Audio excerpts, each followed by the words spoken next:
Hi, I'm Peter Navarro, director of Death by China. For 3 years, this documentary film was one of the most popular on Netflix. And now you can watch the official version for free. So enjoy the show, and afterwards, check out my new book and film, Crouching Tiger, What China's Militarism Means for the World. And please, help defend America and protect your family. Don't buy made in China.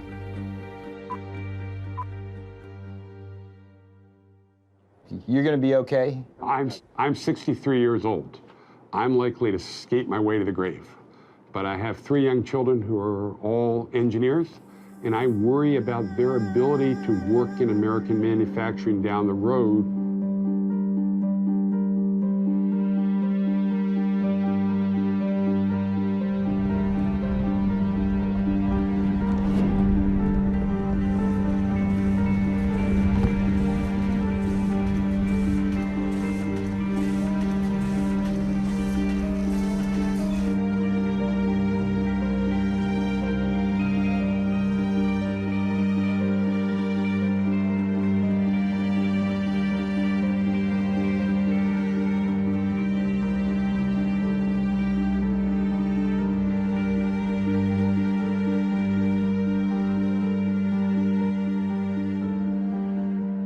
I think that the water's going to get hotter and hotter, and if there's no event to wake people up, I think China can just own more and more and more and more of our debt, and everything's fine until that magical moment when it's not, and all the sorries in the world aren't going to make that any different.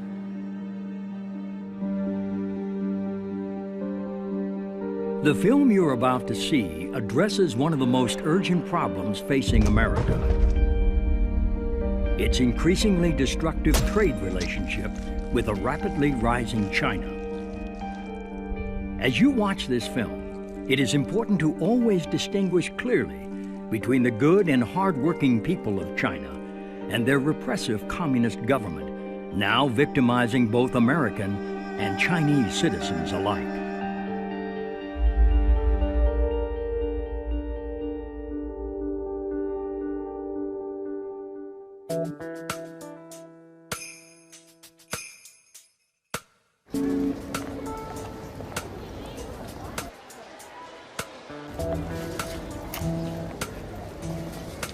I'm here to buy me a big screen TV.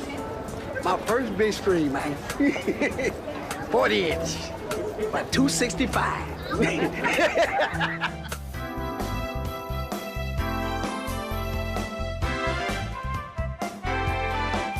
Where's that product made?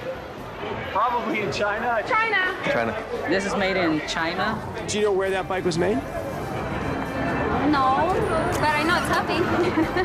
Where were these products made, do you know? Probably from China, where everything else made. Oh, made in America. Well, American is better. So is this American? I'm not sure if it is American, but hopefully it is. Yeah, I think I got a great deal. Can't beat $300 for a 46-inch TV. Tell you the truth, I didn't even come here exactly for this, but I seen it and couldn't pass up the deal, man. For, $200, you can't really, beat that. So they told me it was $200, and now it's in my cart now, Did you see where it was made? Oh yeah, it was made in China. Hey, I'm fine with it, If the American people can't provide me with what I need, I gotta get it from China. Hey, it is what it is, I'm just being truthful, Don't hate me.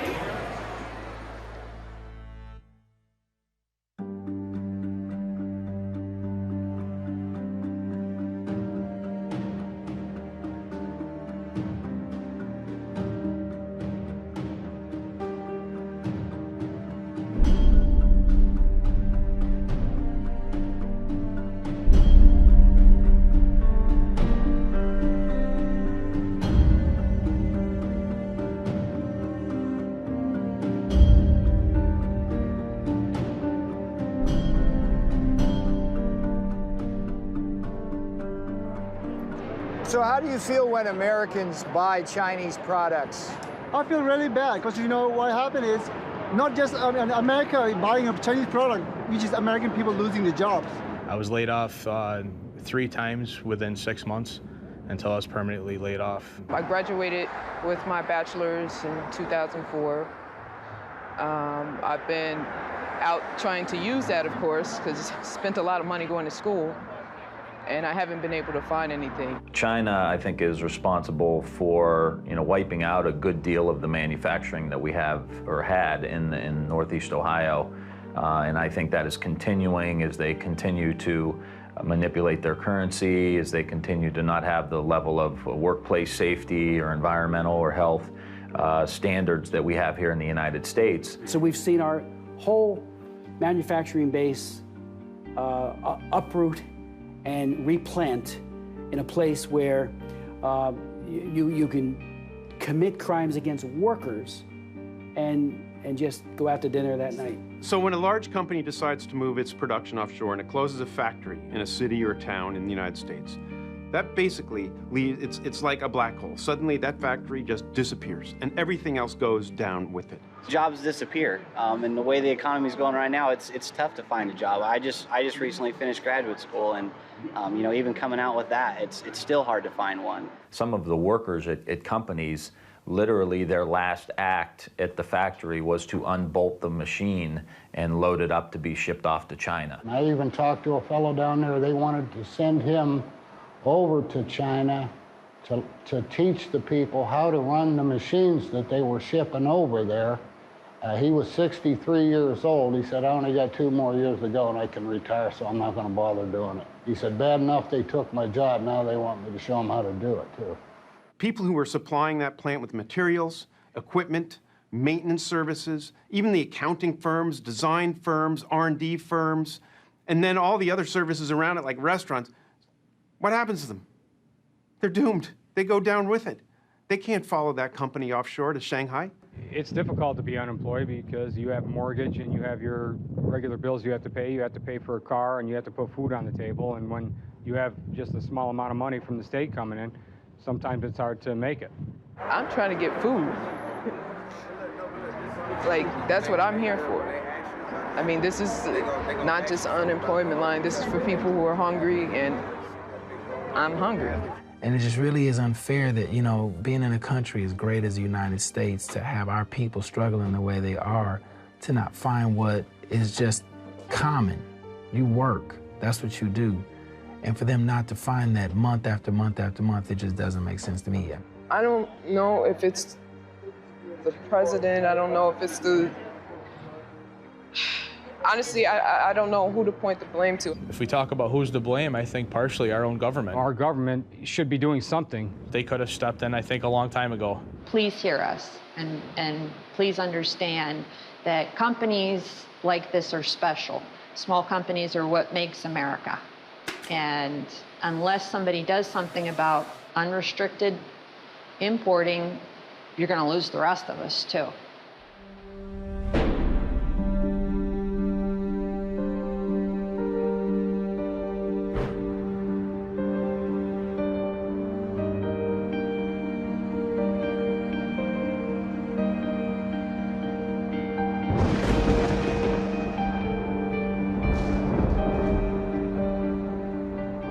Never had a really big and hostile country come into our markets. Most of the international competition that we have faced from Japan, from Germany, from the rest of Europe has come without a sense that behind it was a government that has sought confrontations with the United States on a regular basis. The WTO, it's not based here. I mean, who in the United States is on the WTO? Does anybody know? In 2001, China joined the WTO, the World Trade Organization, with the strong support of a Democratic president and a Republican-controlled Congress. Before the ink was dry on this free trade agreement, China began flooding American markets with its illegally subsidized and very dangerous exports, while the big multinational companies that had lobbied heavily for the agreement rapidly accelerated the offshoring of American factories and American jobs to China. Today, as a result of the biggest political shell game in American economic history, China has stolen thousands of our factories and millions of our jobs. Multinational corporation profits are soaring, and we now owe over $3 trillion to the world's largest communist nation. This was not how it was supposed to turn out. Ladies and gentlemen, the President of the United States. When William Jefferson Clinton was selling China's entry into the World Trade Organization to the American people. If you believe in a future of greater openness and freedom for the people of China, you ought to be for this agreement. If you believe in a future of greater prosperity for the American people, you certainly should be for this agreement. If you believe in a future of peace and security for Asia and the world, you should be for this agreement. This is the right thing to do. It's an historic opportunity and a profound American responsibility.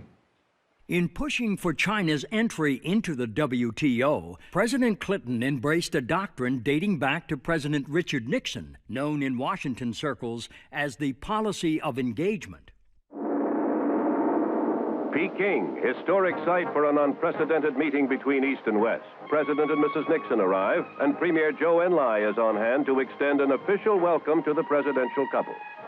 It's Mr. Nixon's initial move toward his self-proclaimed goal, a generation of peace.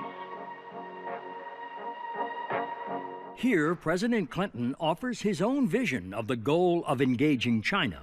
I don't believe it's right to crack down on people for their religious views or their political expression or because they want to be in an association like the Falun Gong. I don't think that's right. But I don't believe that we will have more influence on China by giving them the back of our hand. In masterfully arguing for China's entry into the World Trade Organization, President Clinton promised the brightest of futures for both American workers and American manufacturers. Economically, this agreement is the equivalent of a one-way street. It requires China to open its markets with a fifth of the world's population, potentially the biggest markets in the world. For the first time, China will agree to play by the same open trading rules we do. Never happened before. For the first time, our companies will be able to sell and distribute products in China made by workers here in America. And by economically engaging China, both Democrats and Republicans argued this would ultimately democratize the Chinese dragon and free the Chinese people. We have waged an intense battle in support of an important principle, and that is freedom. And the people of China and the citizens of the United States will benefit enormously. After the victory vote, the Republican House Majority Leaders would celebrate the bipartisan victory with the cracking open of a ceremonial fortune cookie. Not very good at these things.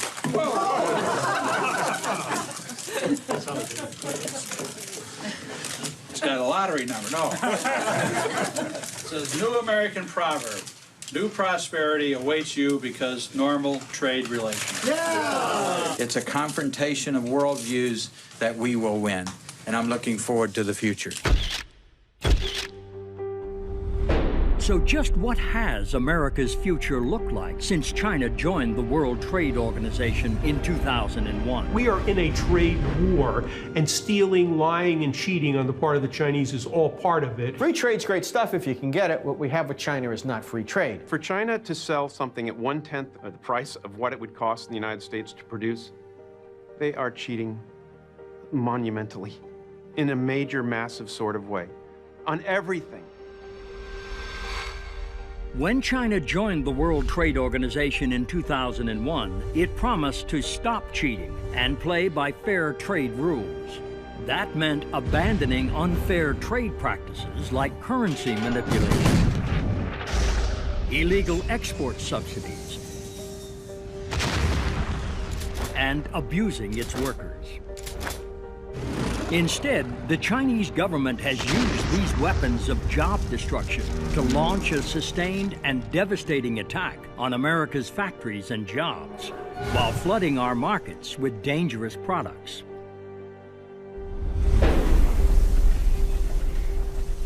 There's no question that a large part of China's competitive advantage has come from environmental neglect. But the Chinese government's willingness to use pollution as a competitive edge has come at a heavy price. China has the most degraded environment in the world. 16 of the world's 20th dirtiest cities are located in the People's Republic. Less than 1% of their urban air meets the air quality standards set by the European Union. It's difficult to think about what is happening, particularly the lungs of children, breathing air like that. In one fell swoop, you can move your production to China and not have to deal with 100 years of regulations that we've put into place to protect our workers, to protect our society, just by moving your production to China, because they don't have any. They have what we had probably in 1910. The most tragic story is the cancer villages because of toxic metals in the soil, because of the pollution, because the manufacturers have not been forced to clean up their plants. And so essentially what we have is the world's most degraded environment. Whether you're talking about heavy metals pollution, air pollution, water pollution, China's got it all. And particularly for heavy industries like chemicals or steel, the ability to wantonly pollute in China adds up to a huge cost advantage in the global marketplace. If a company like Bao Steel in China is allowed to dump pollution into the Yangtze River when, say, United States Steel Company is not allowed to do the same in the Ohio River, that's going to be a source of competitive advantage for the Chinese because pollution control costs money. It provides them an economic advantage in environmental cost of approximately $40 a steel ton, or represents about 5% of the cost of producing that steel. Is a 5% cost advantage significant? In the steel industry, 5% cost advantage is greater than our profitability. And here's the ultimate irony. The more we allow our American multinationals to offshore production to China, the more total global pollution we create. And a good bit of that comes right back to America by way of the jet stream. Carbon emissions in China per $1,000 of GNP are 7 times what they are in the United States. That leads to carbon emissions and particulate matter falling all along the coast of the United States. 25% of the particulate emissions falling in California are from Asia in general and China in particular. There are good and bad reasons why goods are cheap in the international economy. The good reason is that somebody's a good producer, that they're quick, that they get the product to market, they have good technology, that their workers are efficient and well-trained. The bad reason is that the workers are treated like dirt. When the workers in China are being abused, then workers in America have a tougher time competing against them. As an employer in China, do you have any regulations that you have to deal with, like OSHA, labor regulations? Do you have to pay even Social Security or Medicare? Do you have to protect your workers in difficult or unsafe conditions? No. No, no, no, no. No, you don't.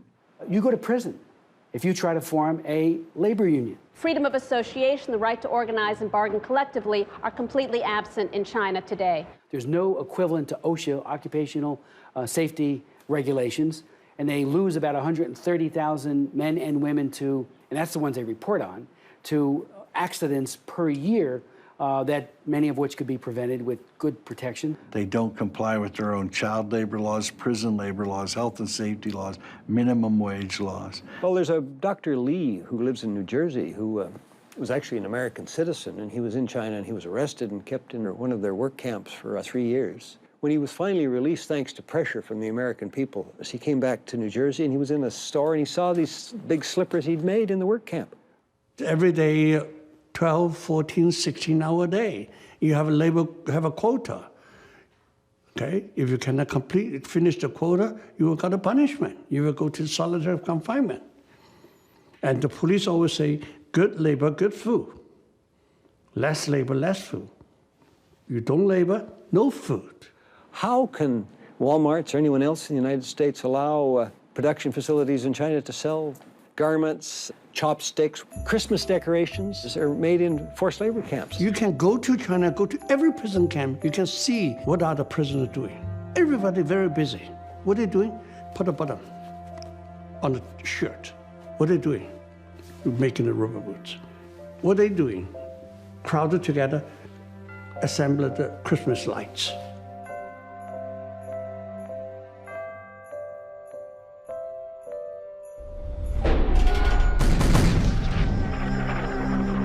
It's not all about China currency manipulation, but a lot of it is. China manipulates its currency by illegally pegging the value of the Chinese yuan to that of the U.S. dollar at a rate far below market value. Most economists would say that China gets anywhere from a 25 to 40 cent advantage for every dollar. So it's like having a tariff on goods coming from the United States of 40 or 50% by the amount that they're underpricing the currency. It also gives their exports to the United States a subsidy of 40 or 50% to capture our market and knock out domestic industries that might be competing with them. Simply, an undervalued currency makes Chinese coffee makers $10 a piece instead of 15 or 20, and it makes American cars in China $30,000 instead of 25. In other words, China's manipulated currency acts as a huge subsidy to Chinese exports to America and an equally big tariff barrier blocking American exports to China. The result, more jobs in China, fewer jobs in America, and a huge and chronic American trade deficit with China. The Chinese government does not deny this. Chinese officials themselves say that they fix the value of their currencies to help Chinese workers. When Premier Wen Jiabao was in this country recently, he said, if we allow the currency to float, Chinese companies are going to go bankrupt. Okay, but what about American workers?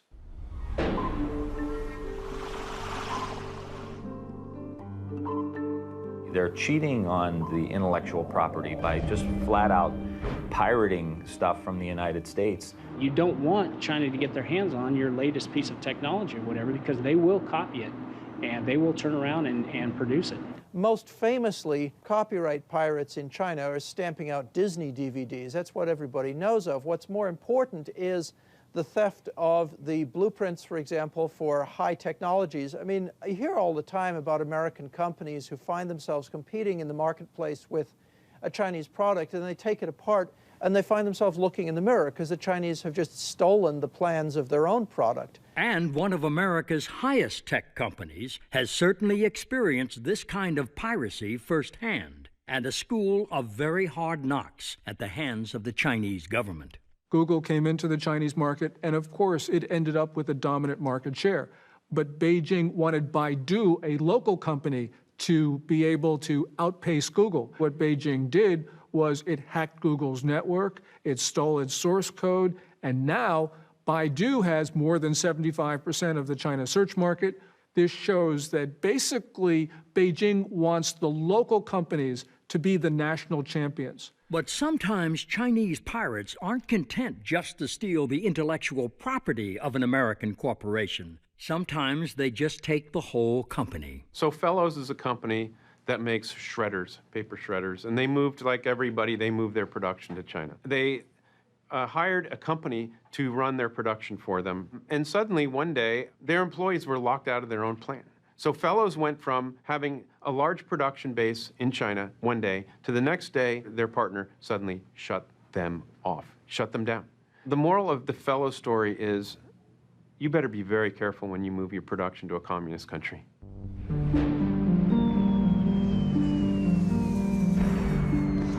It makes no sense that China, who produces 45% of the steel in the world, has high manufacturing costs, yet sells steel at the lowest cost in the world and is growing at a rate of 7 or 8%. This growth from 100 million tons to 700 million tons, growing by 50 million tons per year, is all due to state subsidies. The problem is that American companies cannot compete because they're not competing with Chinese companies, they're competing with the Chinese government. At the end of the day, it most certainly will result in more unemployment in the U.S. and to the advantage of China. We're chumps. So just how big of a chump has America been for supporting China's entry into the World Trade Organization in 2001?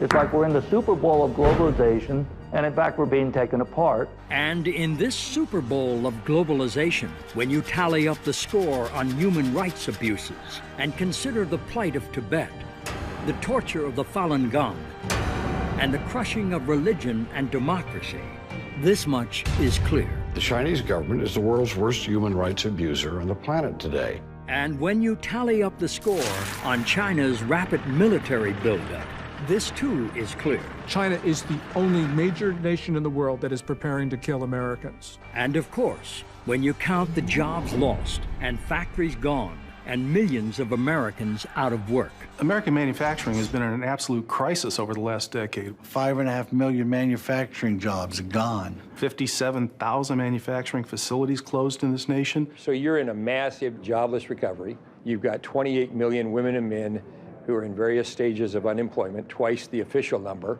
When you tally up all these scores, it's crystal clear that China's entry into the World Trade Organization has been both a losing and a very dangerous proposition.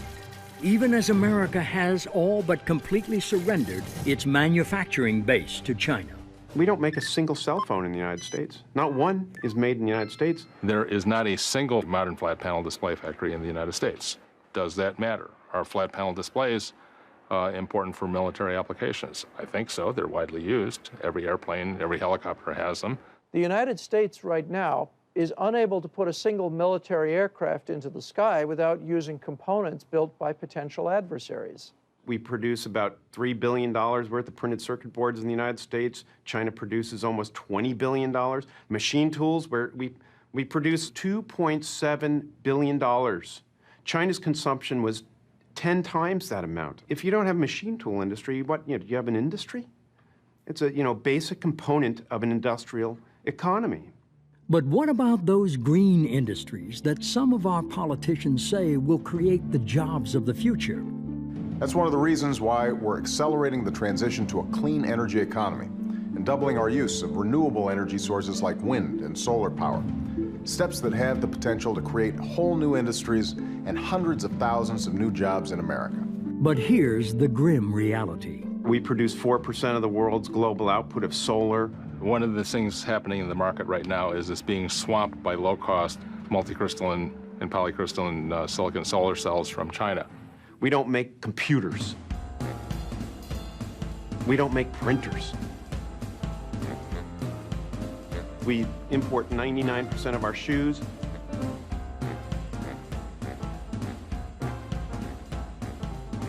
Mass-produced consumer products, we basically don't make them anymore.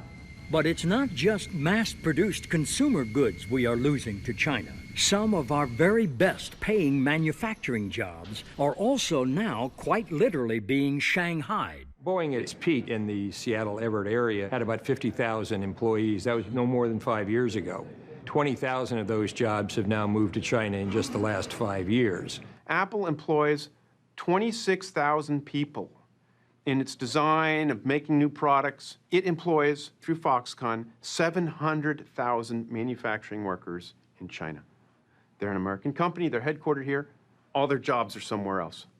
Americans need those jobs, but they all exist in China. Every one of those manufacturing jobs exists in China.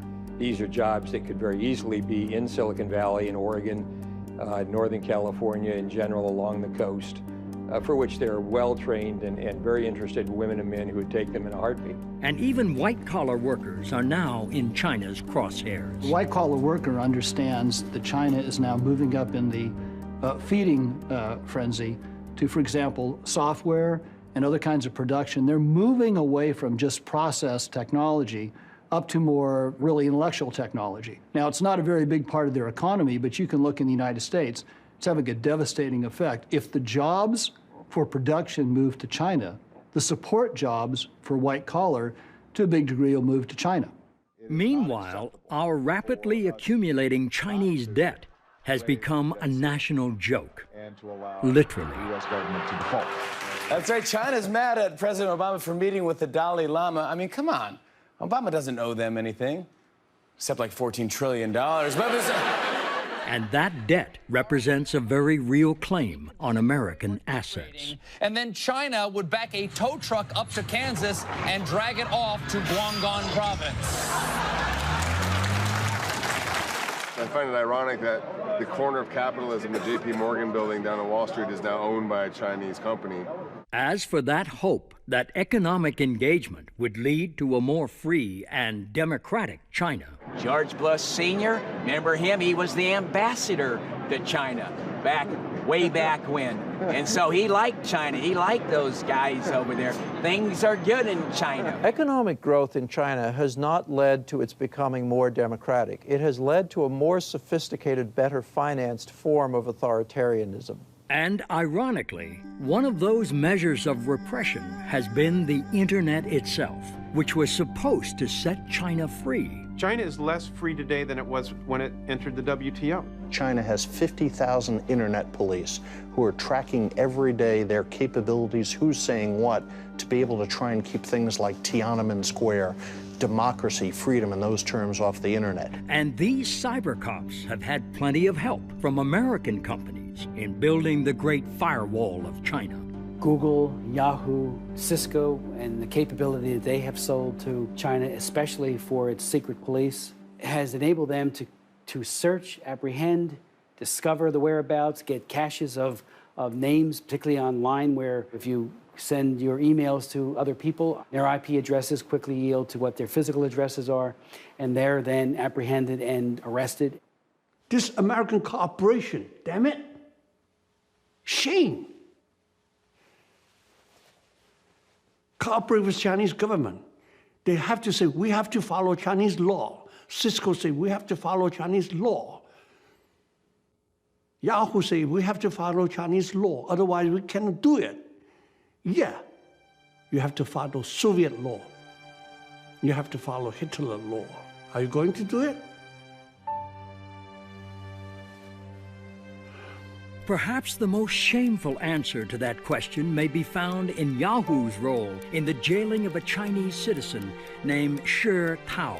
Here's a guy, a journalist, who sent information to an NGO about what they couldn't say or do as the Tiananmen Square Remembrance Day was coming up, or days, and he sent it to a New York NGO. Chinese government knocked on the door of the Yahoo people, asked for the information. They just coughed it right up, and Shi Tao got 10 years for that. As for those Falun Gong practitioners and other dissidents singled out by President Clinton, I had a hearing on the Falun Gong and how they're throwing these people in jail by the thousands and they're harvesting organs. The way it works is that if somebody wants a liver, say, they fly to Shanghai and they probably go check into the #1 People's Hospital in Shanghai.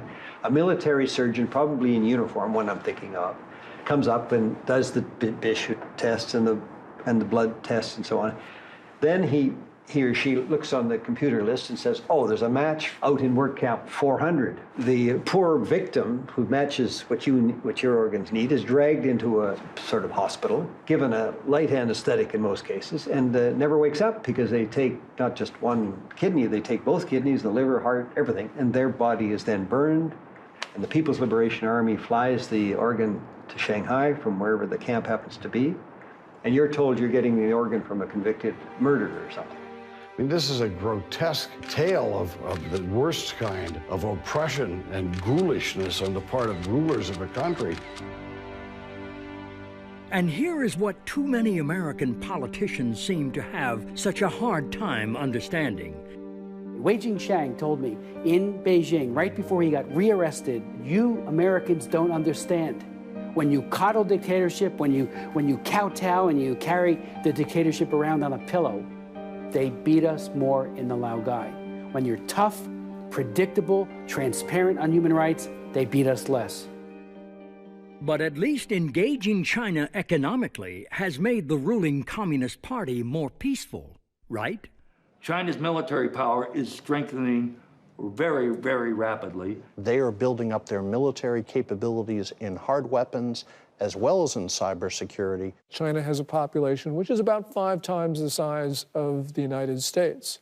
And that means that if they have a comparable level of development, they probably will end up with a military 5 times larger. And I don't care what kind of technological edge we have, it would be very difficult to prevail over an adversary that is 5 times larger. What China is building is just not a massive fleet or a massive ground army, but it's developing a modern, well-equipped, technologically capable military. And in some cases, it need not be China pulling the trigger.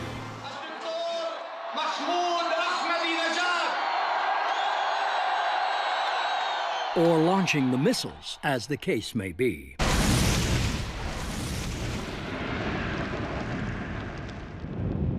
We are on the onset of an age of nuclear terrorism. We see Pakistan crumbling while it builds more and more nuclear weapons. Why does Pakistan have nuclear weapons? Why does it have the missiles to deliver them? Because of China.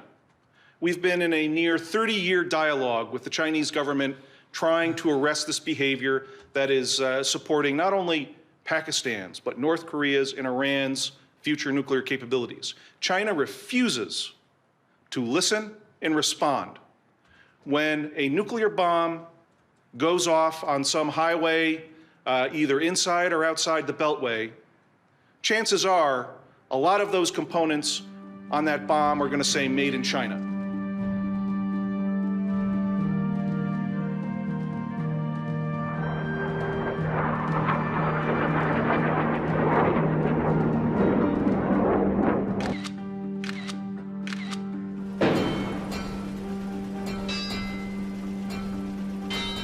I had my children's Thomas the Train sets recalled because the ink on the red ones was lead poison. They're not only ruining our economy, they're poisoning our children with the toys that we give them. I want to be careful about what products I buy because I want to know that they're safe and they're good. I want to be careful about what products I buy because I want to make sure that the people who are producing those are being treated properly. And I want to be careful about the products I buy because I want to make sure that the people in my community are people who are able to have jobs at a decent wage. And all of those things are tied together. Every time a consumer walks into a Walmart, first thing they have to do is be aware enough to look for the label. Then when they pick up that good and it says made in China, I want them to think, it might either break down or it could kill me. Number one, this thing, if I buy it, might cost me or someone in my family or my friends their job. Lastly, hey, if I buy this, that money's going to go over to help finance what is essentially the most rapid military buildup of a totalitarian regime since when? The 30s. I mean, make no mistake about that. 91% of every product in a Walmart store is manufactured in China. Walmart spent $50 billion in China 2 years ago. If Walmart were a country, they would be China's 4th largest trading partner. When an American goes into a Walmart and buys a product made in China, that person is thinking just price. If you're a person on a pension shopping at Walmart, you kind of like the Great Wall of Mart. But what they really need to think about is how that product got there. It got there because you have a predatory system which is really trying to undercut American manufacturers and therefore American workers. And when a consumer goes into Walmart, picks up a good made in China, what do you want them to think about before they get to the cash register? Think about your relative that just got laid off or the factory that just got shut down. Think about the school that is doing with less because the manufacturing base has gone and the tax base has left. Think about the lower income that you're receiving now because we're not making products and we're not buying our own products. When Americans buy a product from Walmart, I want them to remember the children, the family, the workers who has earned very, very little from those products. This is not just an economic matter, this is a security matter because the Chinese government has made it clear that it wants to undermine America's role in the world. So, yeah, things are cheap at Walmart, but we have to understand the consequences. But even if you don't want to consider the broader economic or national security consequences of consuming goods made in China, you may at least want to think about your own personal safety and that of your family. If you put it in your mouth or the hands of a child, don't buy it from China. Over the last 5 years, we've had a number of scandals involving Chinese products. And these products have killed people, not only in China, but also in the United States. Do you want to buy pipe for your residential community that's going to put all the water into everybody's houses that is tainted with arsenic and mercury so that it'll leach out into your water so that when you turn on your spigot in your house, you're suddenly contaminating yourself because that pipe was made cheaper in China. Goodyear Tire outside of Montreal that closed about 4 years ago and put 850 people out of work. Moved the production to China because they could make tires, I think it was for $4 a tire cheaper. And not long after they started up in China, the transportation agency in the U.S. said the tires being produced there were unsafe. I mean, is this what corporate America or corporate Canada thinks is the way they should be conducting themselves? I don't think so. We're importing a lot of their apples. They spray them with Alar. That's illegal in the United States. You want DDT on your apple? Buy it from China, and we're buying a lot of apples from China. We're buying everything from China, and there are no environmental controls.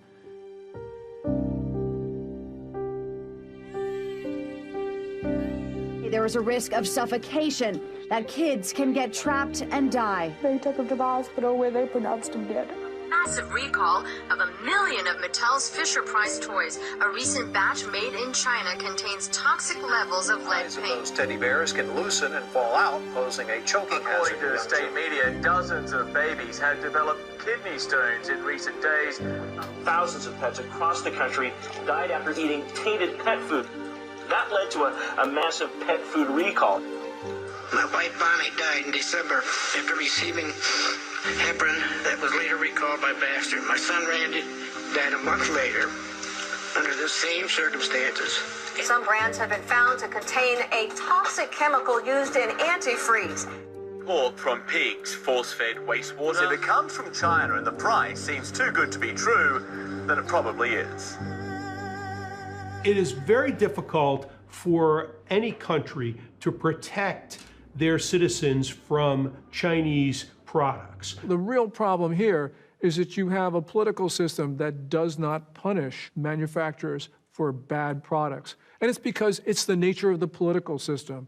The Communist Party does not allow independent prosecutors, doesn't allow a free press, doesn't allow people to complain about bad products. Let's take fish. There are 3.5 million fish farms in China.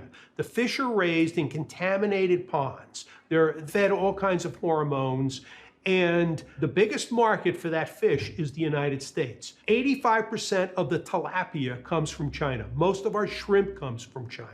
US FDA only has the ability to inspect 1% of the fish coming into the United States. 65% of the 1% they reject.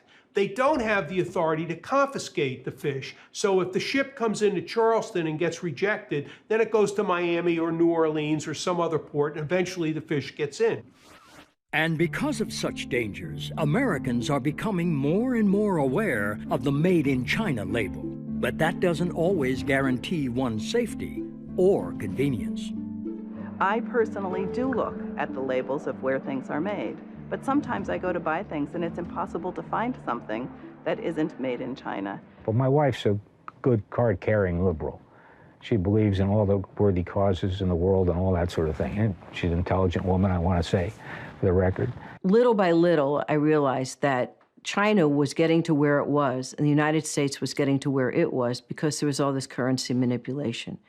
And it just seemed like the United States government was not doing a whole lot in the name of international trade to try to stop what was going on in China, which was able to lure a lot of jobs. Some months ago, she decided that, to the best of her ability, she wasn't going to buy anything made in China. So our microwave oven failed. We don't have a new microwave oven because she could not find one that was not made in China. When I went to look for a microwave, a freestanding microwave, there was nothing that wasn't made in China. I went to 5 different stores, from high-end hardware stores to low-end discount places.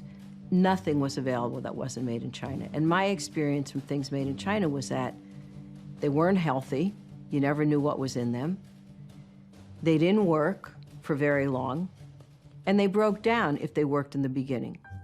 So I then decided I just wasn't going to buy anything that was made in China. So we just, do not have a microwave anymore. Right around the same time, we had a under-a-counter electric unit for heating in one of the rooms. And the same thing happened. You couldn't get any electric baseboard that wasn't made in China. And I thought, well, my last one was made in America. I had it for 23 years. It worked great. Now I couldn't find it.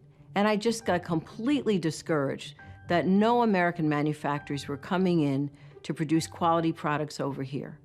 And that's the dilemma we now find ourselves in. As China has used its weapons of job destruction to so thoroughly capture our markets, we are left with few choices other than to buy from China. But the more we buy from China, the more risks our families face from dangerous Chinese products, and the more jobs we lose. And because this is true, we now must also confront this much bigger truth.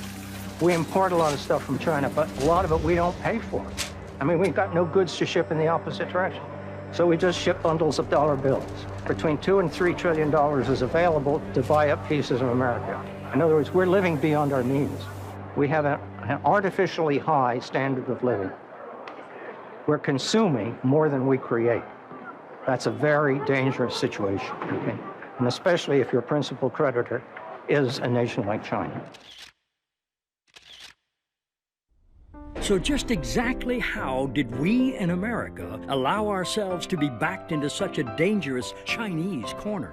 When you live in a democracy, it's always subjected to being hijacked. And our democracy has been hijacked by the multinational corporations. The corporate responsibility is to its shareholders, and it often has a legal fiduciary responsibility to its shareholders. The government has responsibility to the people and the national interest. Those are not necessarily the same. U.S. multinational corporations knew exactly what was going to happen. They didn't have any plans to increase exports to China after China joined the WTO. They had plans to move production to China, but they were, I'd say, dishonest or disingenuous, because the whole rhetoric around China joining the WTO was about free trade and opening markets and engaging with China. For the first time, our companies will be able to sell and distribute products in China made by workers here in America. When in fact it was really self-interest and profit motive on the part of U.S. multinationals that drove that debate. And U.S. China Commissioner and businessman Dan Slane knows firsthand just how this offshoring shell game is working since China joined the World Trade Organization in 2001 and began flooding American markets with illegally subsidized exports. I had a plywood manufacturing facility in Bowling Green, Kentucky, selling plywood to furniture manufacturers in the United States. In 2002, all my competitors were moving to China. Essentially, I had two choices. I shut the company down or I moved it to China. And I opened up 3 factories in China and delivered to the customer in the United States 50% cheaper than I could make it in Bowling Green. And Slane's newfound competitive edge was all due to China's illegal weapons of job destruction. Manipulating the currency was a huge help for me because it kept our prices down. I had no environmental issues, and the most important thing was that I could sell my product at cost, and every month the Chinese government would send me a check for 17% of my exports, and that was my net margin and my profit. So was Slane wrong to offshore his factories to China? This interchange with U.S. China Commissioner and multinational corporation lobbyist William Reinsch offers some perspective. It's not generally regarded as the job of a large American company to, substitute itself for the government. What most of the companies want to do is they want to be consistent with government, with U.S. law and U.S. practice. If the government tells them that they would like them to do something, they generally do it. So they don't have any responsible per se to the American people other than obeying the existing laws and regulations. Is that fair? Well, what responsibility would you like them to have to the American people other than trying to be good corporate citizens and to be profitable? Would you define a good corporate citizen as a company that moves its factories over to China and creates massive unemployment in the Midwest? Is that good corporate citizen? Well, I think that you'd have to go case by case. And in Dan Slane's case? The difference between myself and General Electric is that I had no choice. I either moved to China or I shut the company down. I couldn't compete. Jeff Immelt at General Electric does have a choice. He can sacrifice some profits, keep his technology, and in the long term, be much better off manufacturing in the United States. Congressman Tim Ryan understands this distinction between small domestic manufacturers and the big, well-heeled multinationals better than most. There's a huge divide here between the mom-and-pop tool and die maker that has been in Youngstown, Ohio for 100 years, and the global corporation that's involved in the global financing of all of this stuff, the global manufacturing, and not really concerned with any one country. They're concerned with how they can best do business. And one of the biggest obstacles to passing tough legislation that would stop China's unfair trade practices is the lack of political clout of America's domestic manufacturers. And to go chasing down after all of the political rhetoric of dealing with this issue and that issue and running for Albany or running to Washington, D.C. and setting up meetings and stuff, it's too costly, it's too time-consuming, and it has nothing to do with building drum and barrel handling equipment and helping this company to be successful. And that's the issue here. They don't have lobbyists down here. There's very few organizations that really represent the small and mid-sized manufacturers. You know, I can think of one or two that really do a great job, but they don't have the impact, the campaign contributions, the corporate influence that some of the big dogs have. And just who is one of the biggest dogs on the Capitol Hill lobbying block? Behind me is the headquarters of the National Association of Manufacturers, which unfortunately has become a major misnomer in recent years, because the name really should be the National Association of Manufacturing Things Someplace Else. If you go back and you look at the National Association of Manufacturers meetings in which they were talking about endorsing or not endorsing the Ryan Murphy China currency bill, you will see that there was a huge split where the small and medium-sized manufacturers endorsed the bill. But the 20% of the membership that gives 80% of the dues didn't want to have anything to do with the Ryan Murphy China currency bill. Brian O'Shaughnessy is the chairman of Revere Copper, a company founded by none other than Paul Revere, and the oldest manufacturer in America. And O'Shaughnessy has been on the inside of the National Association of Manufacturers when it has opposed bills like those offered up by Tim Ryan to stop China's currency manipulation. I stood up before a group of 300 of the most powerful CEOs in this country, and I told them, as we consider NAM's support of this bill, I think those of you who have facilities in China, I think you should recuse yourself from voting. You're conflicted. You have to choose between your company and your country, and you can't do that. Well, I was shot down in flames. By all intents and purposes, a lot of these companies are not American companies anymore. General Motors takes TARP money and opens up factories in China. Caterpillar Tractor shuts down plants in Peoria and opens up 3 factories in China. General Electric and Boeing are essentially trying to become Chinese companies. Look at Coca-Cola. American-sounding company, isn't it? I mean, how American can you get other than Revere, Coca-Cola? The president of Coca-Cola is from South Africa. The chairman is from Turkey. Now, you want to ask them what America's international trade policy should be? You shouldn't listen to them. While Coca-Cola's executive suite may look like the United Nations, it is purebred American CEOs from companies like Cisco, Ford, IBM, Honeywell, Motorola, Intel, and Apple that keep sending so many of our jobs to China. We designed the iPad, great. We get the profits from the iPad, fine. We don't get the jobs. Profits versus jobs. That's a conflict Ralph Gomery sees as the root of America's offshoring problem. They are pursuing maximizing profit. That's their goal. The country is losing the wage bill, and its goal is to have wages.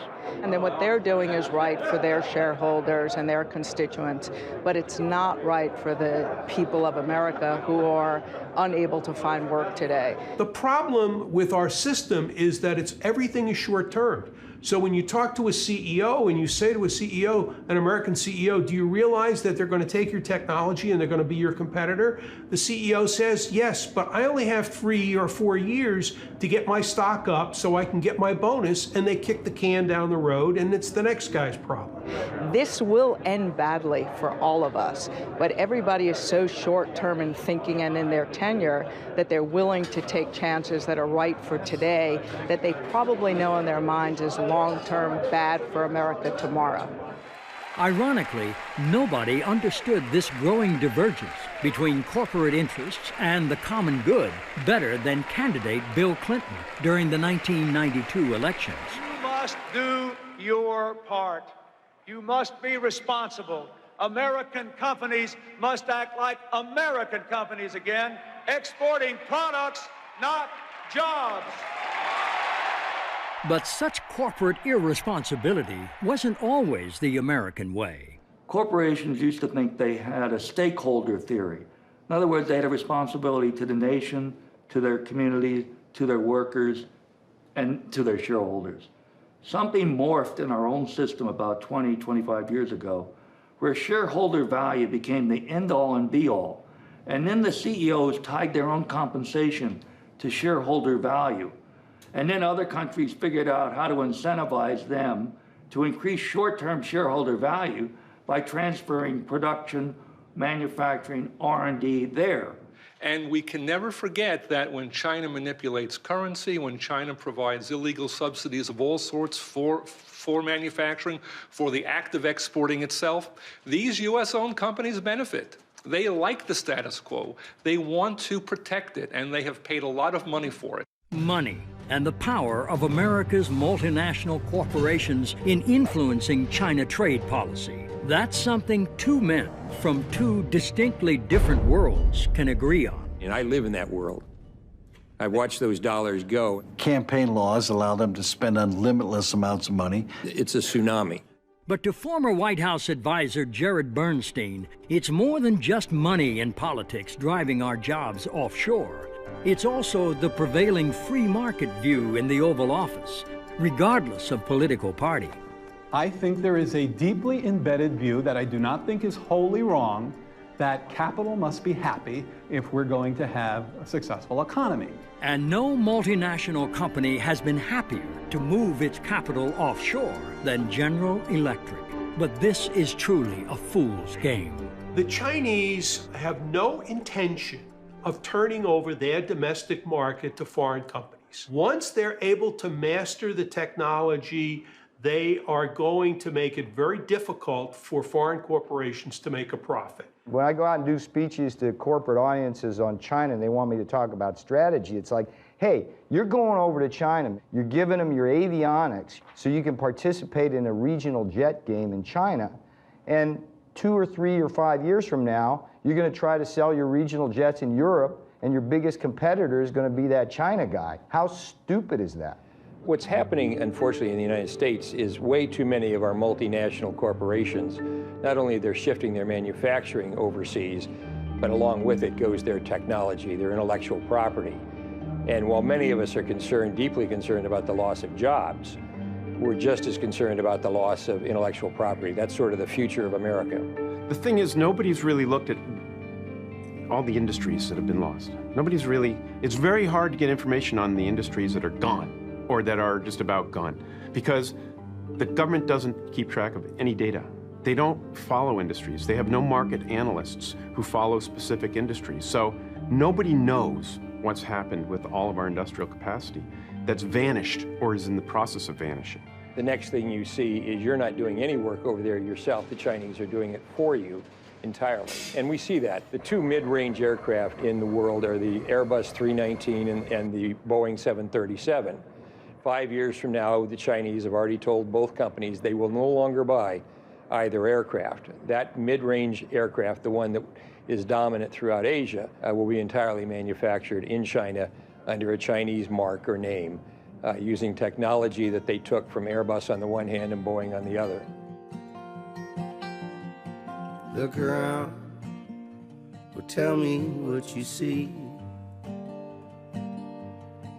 Every day, more people in the street. Too bad they sent our jobs away. In China, they're not workers, they're just slaves. When people wake, it's a world of trade and greed. And the CEOs get richer, and our jobs all move offshore. Oh.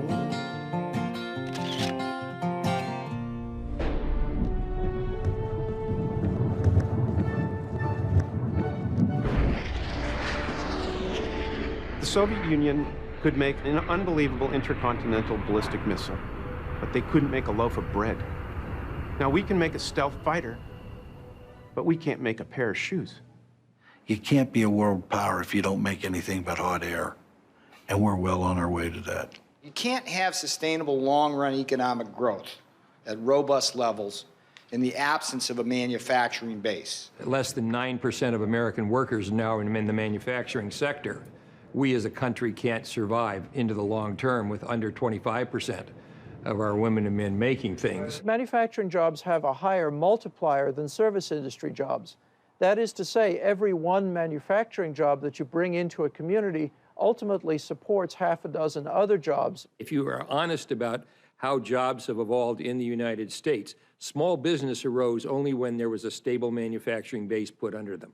My mother, and many mothers of yours, I'm sure, up on the commission, they gave themselves home permanence. It was only when there was a stability of middle-class incomes that you had beauty parlors and nail salons and pizza parlors and McDonald's and all of the things we think of as small business. Every one manufacturing job that you bring into a community ultimately supports half a dozen other jobs. Those manufacturers provide the good-paying jobs in our community, and it's the jobs that a father or mother can work at the factory, raise their family, have some health care, have a safe pension, donate a little bit of money into the basket in church on Sunday, vote for the school levy, vote for the police and fire levy to help build strong communities. And when those factories got wiped out and they went from 200 to 30 people, it becomes very difficult for these communities to sustain themselves.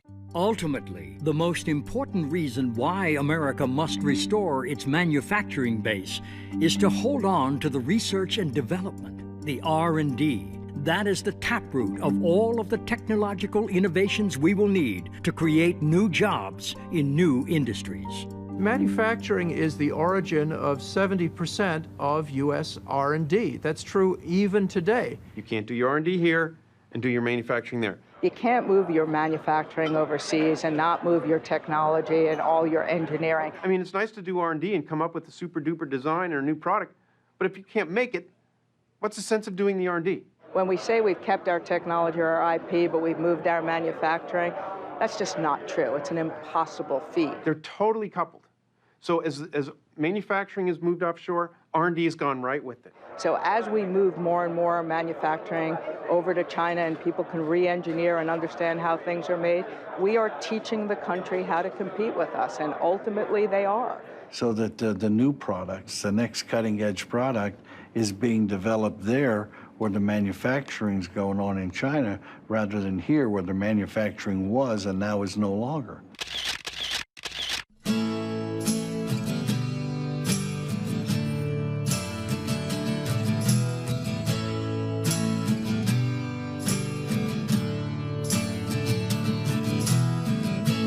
There's no other way around it.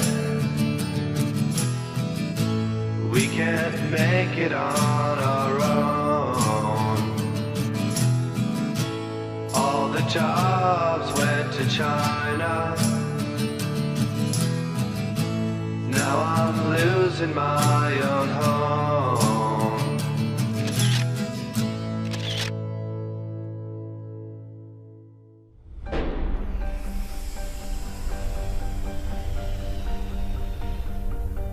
We need to change course. We need definitive U.S. action. We need to show the Chinese that there are limits, that they have to be responsible citizens, and if that they're not responsible citizens, there are consequences. I like the idea of doing business with China.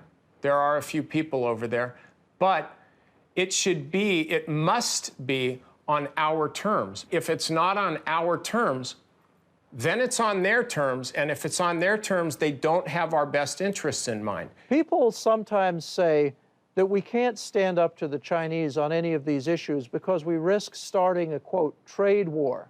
My message to the American people is that we're already in a trade war. What's wrong with taking China to task? They pirate our technology, they pirate our intellectual property rights, they counterfeit our goods and services, and no administration has the backbone to stand up to them. It's been dismaying for me to see a succession of administrations, both Republican and Democratic, unable or unwilling to take on the China trade imbalance. And I would say part of that is the very cozy relationship that any White House has with the big multinational corporations and with the intellectual elite that have taken a very soft view on this issue. So I think both Democratic and Republican administrations have failed us in the same way. So how do we, the people, overcome the power and influence of the big multinational companies and the deadly inertia of our political leadership to bring about long overdue changes in the U.S.-China trade relationship? You know, it almost takes a movement, a Tea Party that's different than, it's completely divorced of left or right, or it's virtually a Tea Party that differentiates between right and wrong, which is very much different than left or right. I think this can only happen when the American people really understand what is happening to us and begin to demand that their congressmen and senators really, and the national government, take action in these areas. I think that at every level, people could boycott to some extent, and there would be a shot heard around the world. It's got to be a whole community effort by the citizenry, but we do need to create jobs. It doesn't always happen accidentally. Here's the message that needs to be developed. You know, look, it doesn't have to be this way. This is an economy and a global economy that has been made by policy choices that really do benefit the rich and the multinationals. Their interests no longer coincide with the interests of this country. So we have to do what's best for this country. They'll do what's best for their company, but we have to do what's best for this country. And that means all of us coming together, building an economy that really does work for everybody. So how do we build such an economy? We have to decide as a nation that we want manufacturing, that we want prosperity and the good jobs and income that come with manufacturing. The only thing that matters to me is Flint, Michigan, Dayton, Ohio, and Buffalo, New York. If you don't reestablish the manufacturing base of this country roughly at the level of 20 to 25% of workers, and the most immediate way to do that is trade reform with China. The best jobs program is trade reform with China. And the argument is pretty simple. The gross domestic product grows with only four things: consumption, investment, government spending, and net exports. And when you run a trade deficit, the simple math of that is that that's a negative in terms of growth. I think the number one thing that the United States has to do is to move to say we're going to balance our trade. Look, if we had had balanced trade, you wouldn't have had a decade of a drag on GDP that amounted to almost a point per year. So of course we would be better off. Now people say, how do you do that? And I'm a young guy when President Kennedy said we're going to the moon. He didn't have a clue how to get to the moon. But we set it as a national goal, and we figured out how to do it because we're a smart, creative people. And if we are to truly balance our trade, we cannot do it by boosting exports alone. President Obama says, let's export more. We're now exporting more than $100 billion a year in goods and services to China. But it isn't exports that matter. It's the difference between imports and exports. Exports are great, but if your imports grow more rapidly than your exports, there's a drain on demand for what Americans make. We get more unemployment, and the economy sinks into the kind of mess we're in. If you look at America today, we have a very fast-growing export sector. And people talk about how we're going to come back with exports. That's just all silly. America is going to come back from import substitution. We don't have to take over the world in exports. We simply need to get back our market here. In fact, American consumers and citizens seem to be far ahead of our politicians when it comes to understanding both the dangers we face and the need for fundamental change. We're a subsidiary of China and getting worse and worse because they're going to own us pretty soon. No, you can't have it both ways. We either want the jobs, the manufacturing, everything here in the United States, and we're going to buy it, but you go to the store and you look for the cheapest thing, which usually comes from China. I do buy China stuff, but I'd prefer to buy American things. Why?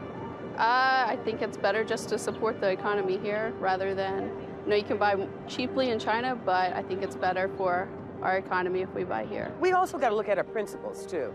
Look how they're living. Is that what we want to support? We open up our markets to everybody.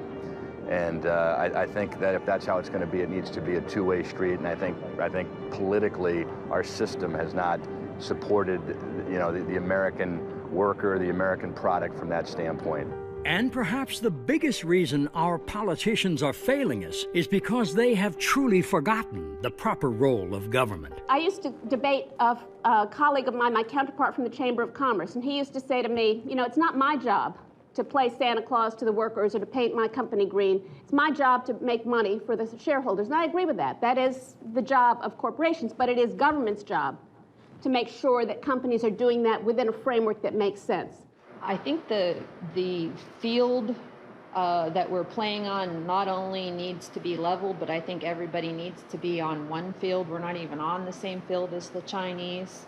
We are paying very good wages. We're providing health care to our employees. We are in a regulated business as far as workplace safety for our employees.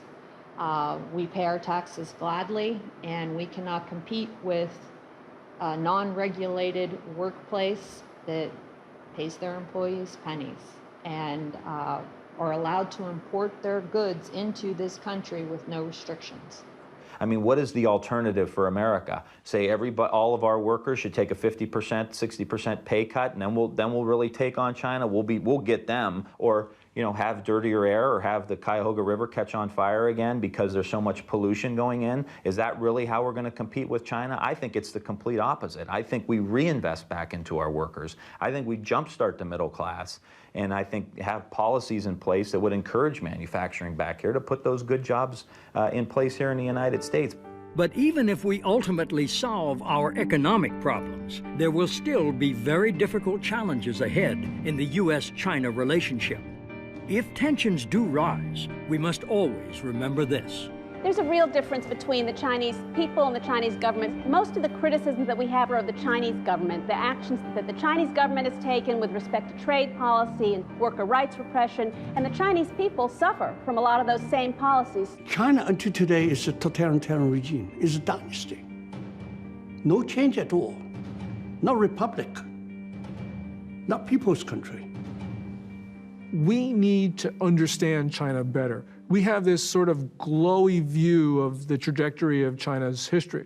But what we have seen, especially over the last couple of years, is a China that is moving in the wrong directions on everything. And it's not just human rights. It's its relations with its neighbors, its economy, you name it. This is a country that is going backwards in all phases.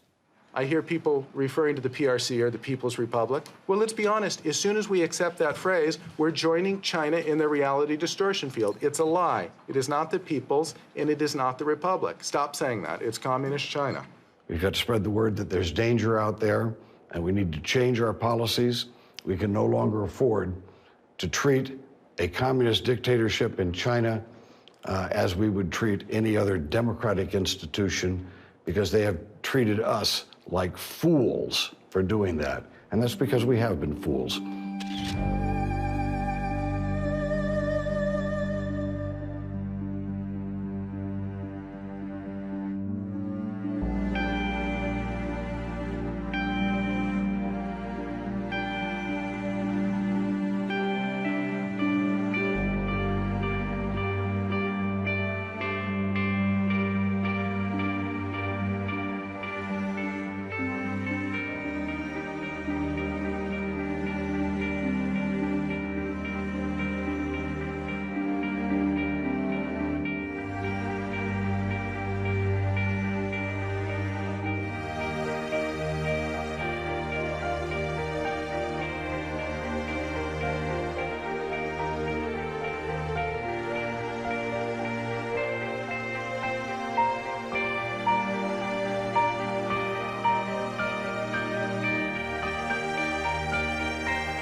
Look around, well, tell me what you see.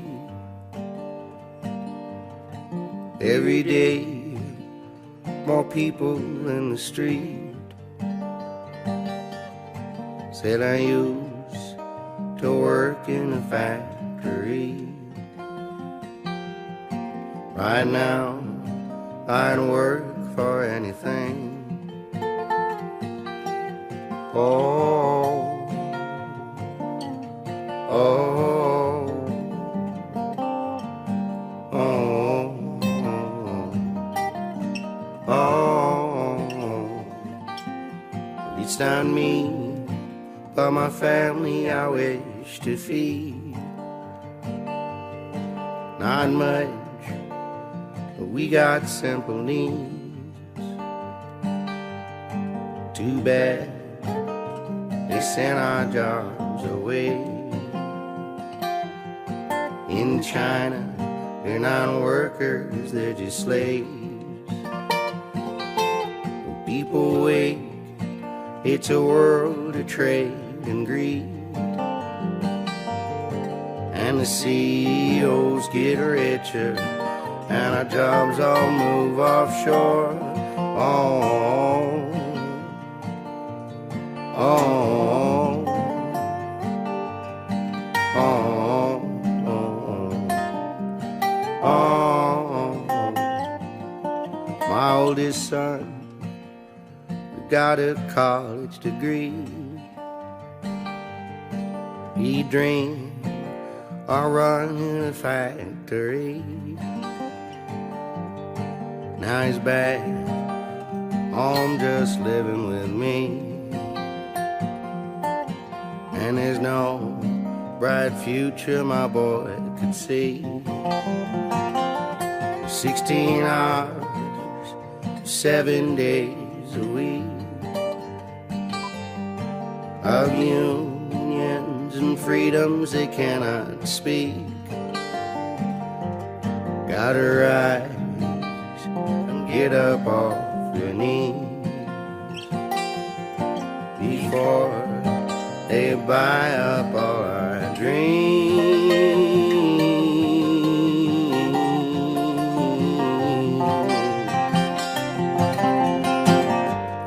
We go to the store and spend our money, send all our dollars overseas. This ain't the land of milk and honey. This is a land of trade and greed.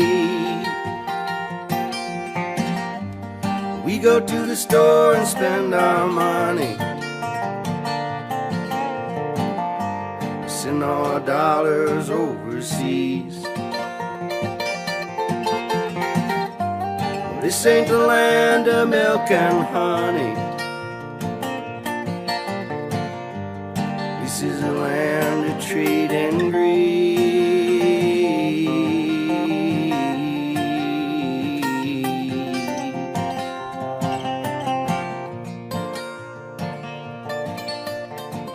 And this whole notion that what's good for multinationals is good for America, that's completely wrong.